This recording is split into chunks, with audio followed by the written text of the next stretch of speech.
What's up, guys? Welcome back to the channel. So today, hold on, my light's a little too bright, so we're gonna fix that real quick. I'm gonna drop that down. There we go. What's up, guys? Welcome back to the channel. So today I want to do a video about Fantastic Four First Steps. I've sat and waited. They released the final trailer. I did a reaction on it. They've released TV spots and behind the scenes footage. And today, as you can see on the screen, we're going to be reacting to Fantastic Four First Steps, Crafting Fantastic Four in theaters July 27th, which is this coming week. Now, a lot of you on this channel knows that I have been unapologetically excited about this movie. The last Fantastic Four we got was not enjoyable, was not good. It bombed at box office. Fans completely destroyed it. I don't care who, if you was a casual or if you was a diehard comic book fan. Now, we've gotten this recent Fantastic Four that was announced a couple years ago. I've done a lot of videos on it. I'm extremely excited about it. I'm looking forward to it. So we're gonna watch this Crafting Fantastic Four, and as I stated in my last video, a lot of this was done practically, which it just adds to how phenomenal it looks. Since the first trailer, or actually from the footage that we got from that Comic-Con, I forgot which Comic-Con it was. I think it was San Diego. It was leaked. It was all over Twitter, all over YouTube at the time, Facebook, everywhere. From the rendering, from the effects, from that footage to what we have now, it just looks so amazing. So we're gonna go ahead and watch this. We're gonna react to it and discuss it. So without further ado, let's go ahead and get into it. The Fantastic Four were created in the 60s. It was the time of optimism, of looking to the stars. We're putting in our own version of the 60s in this retro future world. Matt challenged us at the early stages to try and do as much as we could practically. We built this incredible Times Square backlot set, unbelievable sets for Reed's lab and the Baxter Building apartment. We went on location to Spain. There was just so much care that was put into what the movie looks like. And I think that aesthetic really informed a rich way of realizing these characters. It was such an imaginative space. It wasn't something that anyone had ever seen, so it was a magical experience. Herbie! Having a practical Herbie just felt like having another actor on set. I was very excited about Herbie. The reality of how big of a character he was going to be just grew and grew. He pretty much does everything that we'll see him do on screen. That's amazing. I kind of felt him pretty quickly, and this so cute. I felt like we had a shorthand. I felt like Herbie and Ben maybe spent a lot of time together. They were homies in a way. With Matt Shakman's approach, he's always done it through the lens of what was available to filmmakers in the 60s. It was practically what Excelsior. So why not shoot a miniature rocket? The miniature of the Excelsior spaceship behind us is 1/30th scale. It's about 13.5 feet long. Feels very That's freaking cool. retro future as well. Always safe. And then Galactus is huge, you know, and one of the things we wanted to make sure that we captured was that scale. We approached it practically. It needs a tremendous amount of light. It needs Bro, just the sheer detail. You know, one thing that I had a problem with the Eternals was the fact that they, you know, yes, they gave us the look of the Celestials. And in Guardians of the Galaxy 2, we had Ego the Living Planet, which was, he was classified as a Celestial. But we really had our first looks at the Celestials in Guardians of the Galaxy 1. Then we got Ego. Then we had the Celestials in the Eternals. Then Tiamat, the Dreaming Celestial that's sticking out of the Indian Ocean in the MCU. One thing that I wish they would have did was stuck to Jack Kirby's design like they did in Guardians 1 with how the Celestials look, because it would have fit more in line. Now, if Galactus is somehow the harbinger of death for the Celestials, which his job is to balance the universe, he's just a natural force that has to exist. It would have been a little cooler if he would have, you know, favored them in some way. Now, we don't know in this movie if he's going to be classified as a Celestial or a deviant celestial or a rogue celestial. We have no clue. We have no backstory on this version of Galactus, but we all know that there's only one Galactus out there. Like there's only one Franklin Richards. You know, there's only one Mephisto. So I think, and secondly, I would like to say that the design, from what I've seen of Galactus, is fucking phenomenal. Special lenses. The biggest challenge was to make something on a human scale that we know is going to be blown up to an absolutely gigantic. Look at that.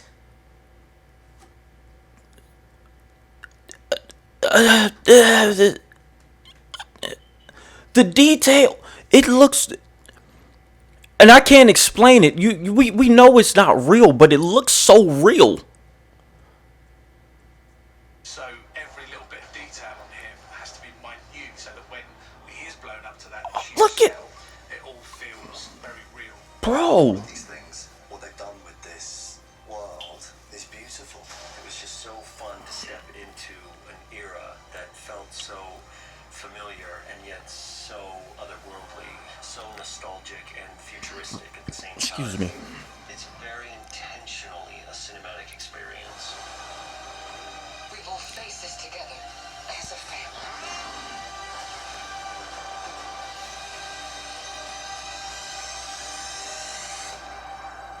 I'm gonna be there. I'm gonna be there.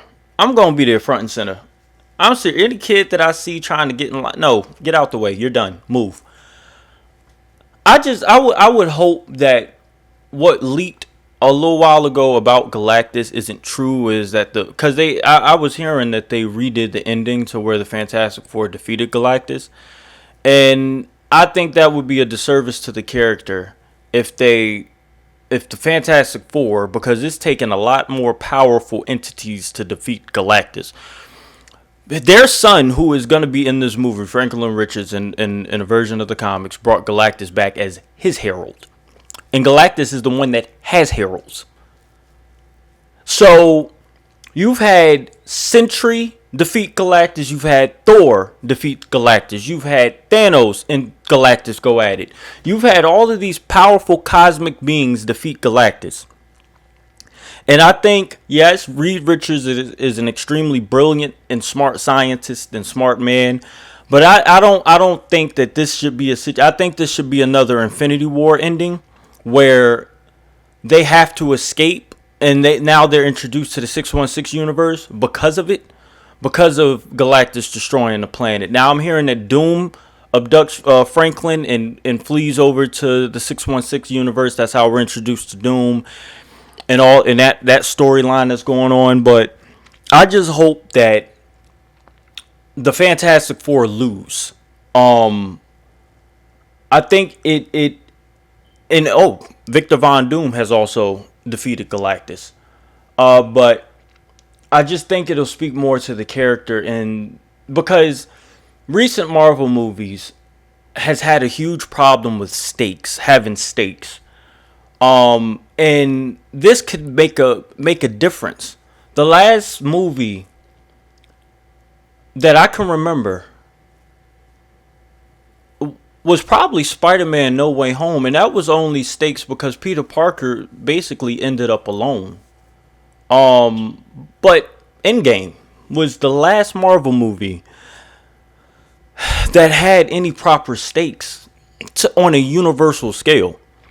So being that Galactus is this cosmic and universal threat, he needs to continue. This has to be another Infinity War Endgame situation where all of the Avengers, all of the new Avengers, all of them get together and defeat Galactus. Because Galactus can change his size. Galactus can change his he has unlimited power. He has the power cosmic, which is a very powerful ability that he possesses. So it'll definitely be interesting to see how this movie plays out.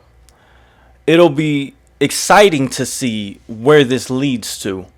And I hope they do this justice. I hope it's just not another situation where it's a cash grab, where they have the rights to these characters and the property, so they're just trying to make money. Go back to storytelling. Go back to great cinematography. Go back to great visual storytelling. Give us characters that we can get behind and root for. Don't just give us these generic behind. They're trying to do what James Gunn did with Guardians of the Galaxy, with all of the Captain Marvel, Miss Marvel, all of these other characters that no one cares about in the grand scheme of things. They're trying to give these movies and shows to, thinking that it's Agatha Harkness. Why? No one asked for it. You know what I mean? I understand that you're trying to build on this universe, but it's not working. So the Fantastic Four is Marvel's first family. Do right and do justice. And from how all of this looks, I'm excited. Now, we have the director's interview, the Fantastic Four First Steps. We're going to watch that. We're going to break it down. We're going to listen. So, and I like... Family, it's about connecting to something bigger than yourself. Whatever life throws at us, we'll face it together. We will protect you. I have the pleasure of sitting here with Mr. Matt Shackman, the director of The Fantastic Four First Steps. It's great to be here. And the Baxter building looks amazing. You viewed the film in IMAX. Could you talk about how that feeling was, and were there any moments in particular that you were really like blown away by? I'm blown away by IMAX in general. I love going to see movies in IMAX. It's my favorite format, and being here at the IMAX headquarters in Los Angeles has been a big part of our process. We came down here before we started making the film in prep, and we were studying movies that we loved. We watched Interstellar here. We watched the Apollo 11 documentary that was made a few years ago, which this is inspired by in some ways. Resource for us working with the folks here at IMAX. It's been a great way to see what works at scale and to try to figure out how we could build a world that would fit an IMAX screen. Which I'm gonna watch this on IMAX. And we wanted that feeling for the movie. Aspect ratios, IMAX aspect ratios have been a huge topic of conversation this year. And could you talk a little bit about your usage of the IMAX aspect ratios in this film?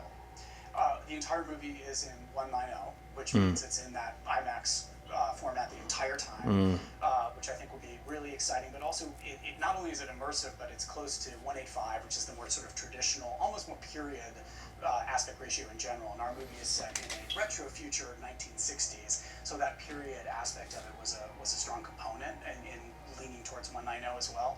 But then we do open up to 143, which is the super huge giant For Galactus. square format. That's for Galactus. Of the movie, especially, I don't want to ruin where that happens, but for moments where we wanted even more scale, and I'm sure you can imagine what those moments are if you know where that guy is. Reading between the lines here, yes. You talked about this a little bit, actually, relating into my next question, but retro future and the visuals in this film are so distinct and different from various movies that we see today. I read somewhere that you had mentioned you wanted to make it in a way that Stanley Kubrick would make this film. Could you talk about the visuals, the aesthetic in this film, and why it was such an important way to go with the Fantastic Four at First Steps? I'm a huge fan of Stanley Kubrick, who is in 2001, one of the most beautiful, amazing movies ever made, and also takes place so much in space, which our movie does as well. So we did talk about, what is the intersection between Kirby and Kubrick? Jack Kirby being the creator of the Fantastic Four, one of the two was Stan Lee, but Jack Kirby worked for those of you that don't know, Jack Kirby did a lot of comics for both DC and Marvel, and that's why a lot of the earlier comic books, the color schemes kind of transition over from DC, because he was at DC first and then went to Marvel with worked at Marvel with Stan Lee to make more of these, because Jack Kirby was more of, he loved cosmic characters. That's why you have the new gods in DC like Highfather, Orion, Darkseid.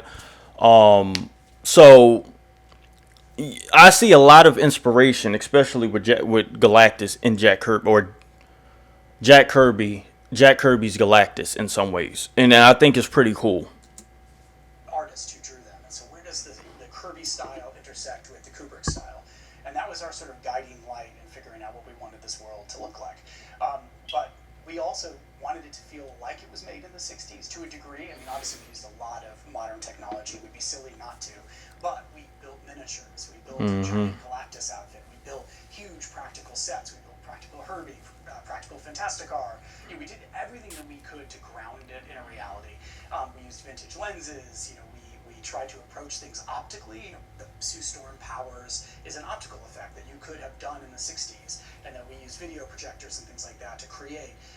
So it was trying to find a way to ground it in an authenticity, but at the same time, you know, what's great about Kubrick in when he made 2001 is he was dreaming of a future, right? So it had that retro future, yet it was made in the 60s, and that's why it was such a guiding thing for our aesthetic. It was like, what would the future look like to the people of the 60s? Not to us, but what would it look like to the people of the 60s? What would happen if you had the smartest man in the universe there starting to create things 20, 30 years before that was going to change your world? And you had Reed Richards, who's like... Which in this universe goes to show you that Tony Stark, Howard Stark, these characters, Justin Hammer, these characters don't exist, because in the 60s, and even earlier than the 60s in the 616 universe, we know Howard Stark is the one that had a lot of these advances in technology, working with S.H.I.E.L.D. at the time, from Captain America First Avenger. So this universe, I think solely the Fantastic Four are the only heroes on Earth in some ways. So I think that's pretty cool that this universe just has them. Well, and clearly we don't know until we see the movie. Meets Einstein, you know, and so the whole world really shows the effect of the Fantastic Four technology meeting with the 60s that we know and are familiar with. Well, you had me at the intersection of Kirby and Kubrick, by the way. Like, you had me there. I'm all yours. And we did get a chance to meet a practical Herbie here at IMAX. I don't know if you saw. That's freaking cool, man. I swear. It's been rolling out. That's great. You know, I've heard you talk at length about your fandom of the Fantastic Four comic books, and you know, being the first family of Marvel. Could you talk about that impact that your fandom had influencing the final product of the film? Yeah, I've loved the Fantastic Four since I was a kid. You know, I think there's something about that family of superheroes, and I felt it also in WandaVision, which is something I made for Marvel before this, which was also about a family. It's special. There's a lot of found families. You've got the Avengers, you've got the X-Men, but it's rare that you actually have husband and wife, you know, brother and sister, mother, father, child. Like, there's a lot of dynamics within the Fantastic Four that are really special. And they really aren't superheroes first, right? They're family first, they're explorers and scientists second, and then superheroes kind of only when they have to be, only when they have to protect their world or protect their family, right? And they're very charming, they're very funny, the relationship between the siblings, the relationship between Ben and Johnny, the relationship between, you know, best friend Reed and Ben, they all have these wonderful, deep history. So that was what was appealing to me. I was also a big Spider-Man fan, and Spider-Man and Johnny Storm were friends, and I thought that was really cool because I always felt more like Spider-Man, like the nerdy guy, and Johnny was so cool, and so the idea that the nerdy Spider-Man guy could be friends with the cool Human Torch was cool. And so, yeah, it was always aspirational for me. And then coming to Peter it now, Parker, he is I'm kind of almost- geeky. I'm a father. I view it differently than I did as a kid, you know, and I think everybody who makes an adaptation of something that they love, whether it's a book or a comic book, they're bringing themselves to it, right? They're looking at that story through the lens of their own life. And so for me, I look at it as a dad, I look at it as a husband, and I see so much of my daughter in this movie. I see so much of my wife in these characters, and the dynamic that I have with them is part of the dynamic of this movie. Also, I definitely can empathize with the Fantastic Four and Spider-Man comic book collection. If you go back to my parents' house in Minnesota, you can find that somewhere. Nice. You know, speaking of fandom, I mean, we've seen in the marketing Galactus is in this movie. I would be remiss if I didn't get to pick your brain on how fun it was to get to play with the character of Galactus And actually do him right. in this story. What does that mean to you? Well, it means IMAX is what it means to me, you know. I mean, because he's huge, right? He's enormous, and we wanted to be able to create that scale. We needed it to be believable. We wanted it to be driven by a performance, and Ralph Ineson, an incredible actor, is behind that performance. And that voice. With the movie, but we also needed that scale to be believable. And so we built a costume for him, and we shot him like you would shoot a miniature, and what you do is you just pump a ton of light in there so that it doesn't have the same kind of focal fall off that you and I have when you film a face that's as tiny as ours compared to Galactus. How do you film Mount Rushmore? How do you make our faces feel as big as Mount Rushmore. You got to So film we approached it optically up and close tried to and figure out lighting solutions and to make this shadows seem and believable on screen. And then every time you're putting them on screen, you're figuring out what are those scale cues. Like, how do you tell people just how big he is without, you always kind of have to have a little human in there, a little surfer in there, something in there to tell you what that scale is, right? Because, you know, when the Star Wars Imperial Destroyer goes over the top of you, you know it's huge because you can see the little doors and the little windows and all that stuff, and those are your cues. But on, you know, Galactus' ship, everything is Galactus size. So it was about trying to figure out how to accomplish that trick of scale. Galactus is literally meant for IMAX, so this is a perfect pairing already. 100%. I agree. You know, IMAX is such an amazing format. If you could experience any movie in IMAX again or for the first time, Christopher Nolan's Odyssey, although it's not even out yet, it's coming out next year. That's one movie I want to see in IMAX. I didn't get to see Sinners in IMAX. I want to see Sinners in IMAX. I didn't get to see Infinity War in IMAX. I didn't get to see there was a lot of movies I didn't get to see in IMAX that if they was releasing again, I would be first in line elbowing kids and tripping old ladies. I'm sorry, not sorry. as a fan, what would you choose to experience alive? So yeah, there's so many movies. You know, the chance to see Dune, which I did here, it was incredible. Yep. So many of our best filmmakers are obviously working in IMAX for a reason, whether it's A lot of Christopher Nolan movies are in IMAX. Peele, like so many people are Jordan doing Peele's. I saw some of his. I saw his movies in IMAX too. And Matt Shackman. Yes. So, last question for you. You know, this movie is filmed for IMAX. Why should fans seek out an experience of IMAX for the Fantastic Four First Steps? We designed this movie to be shot in IMAX. We Galactus. intended every bit of the frame to fit the IMAX screen. It wasn't something that we did later. You know, it wasn't something that we, you know, retrofit to fit the screen. We knew this was where it was designed to be seen in all of its glory. And so the visual effects, even the sound design, everything is designed to be seen in an IMAX screen. That's where you'll get the best possible version of this film. Listen, July 25th, I'm there.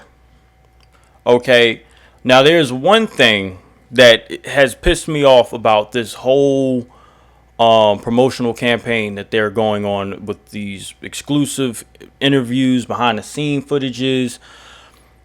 You've shown us basically all the Galactus at this goddamn point except for his face. At this point, we know what the actor that's playing Galactus looks like, right? We know he has the glowing blue eyes. We know he's gonna be at least the same size as the Burj Khalifa. At this point, just show us.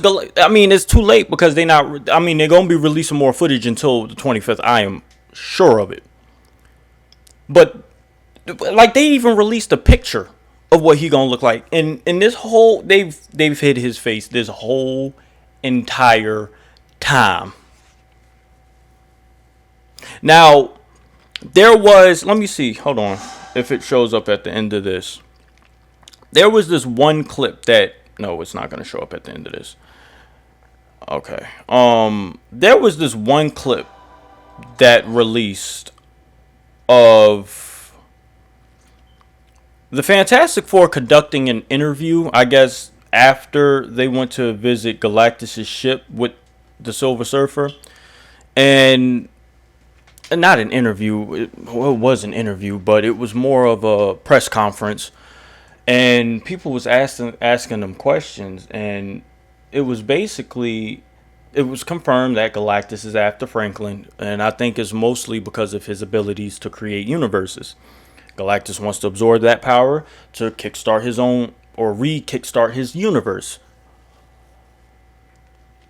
One thing stuck out to me with that conversation, and that one thing was the fact that this is a movie where not only the characters feel hopeless and seem hopeless, but now you've pasted those emotions onto your audience. So now your audience is gonna, oh wow, I wonder if if they're going to be able to defeat Galactus, or and this is for more of the casual audience, for people that haven't read the comic books or watched the animated shows or played the games or know anything about these characters, because Galactus is a very powerful and he dies and comes back in different. Listen, so I think it was interesting that they held that press conference and that it was just scary. It was scary. That whole clip was just like, damn, like these people just found out that, and I think it usually takes place in 7 days, or if I remember right, it's a couple days where the whole process starts with Galactus preparing, or in this case his ship now preparing the planet for Galactus to eat. It's going to be melted down into a soup that Galactus can drink. These people on this planet know that their time is coming. And us as the audience has to sit here and wonder whether this planet is going to survive or if this planet is going to perish. And that is a very scary thought, especially for these characters. And it's a movie, I get it. But it just feels good to watch a movie that has stakes again. You don't know the outcome. I mean, with all the promotional stuff that they've shown, they basically showed the whole fucking movie. I'm not even going to sit here and lie. But I'm still going to go watch it. They may throw us a couple curveballs that we don't know about. That's what I find interesting, is the fact that with all that they've shown, I'm still eager. And I've talked to some people that is still eager to go see this movie in theaters. Now, if you like my reaction, the discussions that we've had, please like, comment, and subscribe, share with your friends. You know the whole process.